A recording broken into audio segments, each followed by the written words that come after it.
Hello and welcome back to INMR. In today's podcast I'm going to analyse Arsenal's 2-2 draw against Liverpool. It was a slightly odd game at the Emirates on Sunday.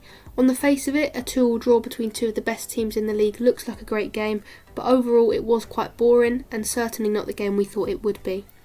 But Arne Slot will surely be pleased to have gone toe-to-toe with the Gunners in arguably his first major test away from Anfield. Let's take a look at the 4 key reasons why this game panned out the way it did, starting off with Arsenal's advantage down the flanks. Arsenal's main tactical approach in this match focused on creating a numerical advantage in midfield, using the gained control to drive Liverpool back and exploit space down the wings. For the first half it worked very well, mainly because Liverpool's aggressive shape left Gravenberch and McAllister with much to do. In a typical first half example, Trossard would pick the ball up between the lines and drive Arsenal forward. Both him and Kai Havertz frequently dropped deep, with Havertz usually moving to the right, creating overload that overwhelmed McAllister and Gravenberch.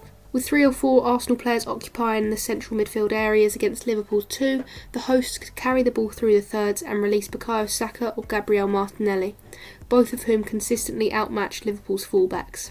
This was especially evident in Arsenal's opener, where Saka decisively outplayed Andy Robertson. Gravenberch and McAllister struggled to establish any midfield control, and although a set-piece goal brought Liverpool level, Slot would have been far from satisfied with how Arsenal dominated throughout the first half. Slot's dissatisfaction was clear as he made a major adjustment at half-time. Curtis Jones dropped much deeper, forming a midfield 3 when Liverpool had possession. This shift also placed Jones in more effective areas of the pitch when Arsenal lost the ball, allowing Liverpool to seize momentum as Jones began to dictate play. The midfield overhaul was finalised in the 63rd minute when Jones shifted into a double pivot alongside Szoboszlai, who replaced Alexis McAllister. Szoboszlai's superior strength and pressing effectively neutralised Arsenal's ability to pass through the lines to Havertz and Trossard. Even Liverpool's second equaliser emerged from this midfield adjustment. Szoboszlai, who was positioned deeper than Jones had been as the attacking midfielder, initiated the build-up that culminated in Mo Salah's goal. From this point, Liverpool had Arsenal under pressure and could have probably pushed for a winner. While the headline duels took place between the wingers and fullbacks, the real story of this game was centred on the midfield battles. Sensing the momentum shift, and with Gabriel and Timber forced off, Arteta reverted to a deep defensive setup reminiscent of their 2-2 draw with Man City in September. In the final 20 minutes, Liverpool had 58% possession but only managed 2 shots on target. It somewhat killed the game's momentum, and as the clock ticked down it seemed that both sides were happy with a point. Liverpool remain unbeaten away from home in all competitions, making Slot the first Liverpool manager to avoid defeat in his first 7 matches since William Connell in February 1923.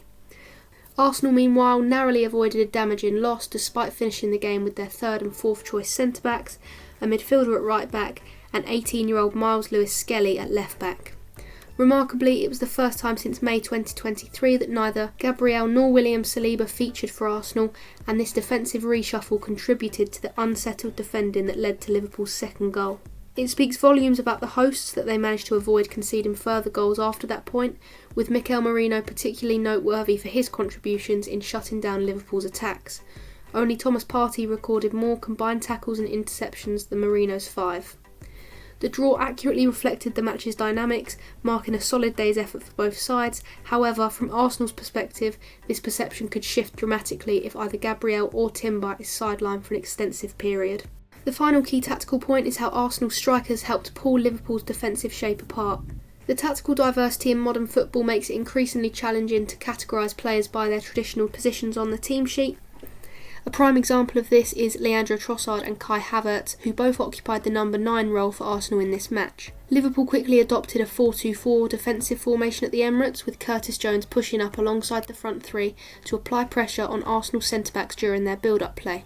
This strategy aimed to block passes through the middle and compel Arsenal to shift the ball out wide to fullbacks Jurrien Timber and Thomas Partey, enabling Liverpool to swiftly realign their defence. In addition to his relentless defensive efforts, Trossard's role was to disrupt Liverpool's tactics by dropping deep and positioning himself in difficult areas of the midfield.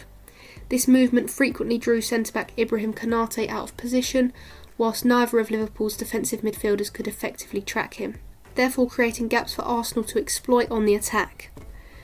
Trossard also played a key part in a promising move in the 28th minute, slipping into a pocket of space, dribbling past Jones and switching the play to the left, which set up an opportunity for Havertz at the back post. Havertz, meanwhile, would consistently pull out to the right when Arsenal were on the ball, getting close to Saka and providing the option for the long pass into him where he could challenge for the aerial duel. As you can see from the touch maps on screen, the two number 9s are almost a winger and central midfielder in disguise. Neither of them scored yesterday, but both were integral parts of Arsenal's block-breaking plans. That is where I'm going to end today's podcast, but there are plenty of others you can go and listen to. For more content, be sure to check out my website, that's inmrfootball.co.uk. On there you can find match reports, live blogs, club updates and so much more. And if that's not enough, INMR is also on X and Instagram, so you can follow me on both of those platforms for more daily football updates. Thank you very much for listening, and I will see you in the next one.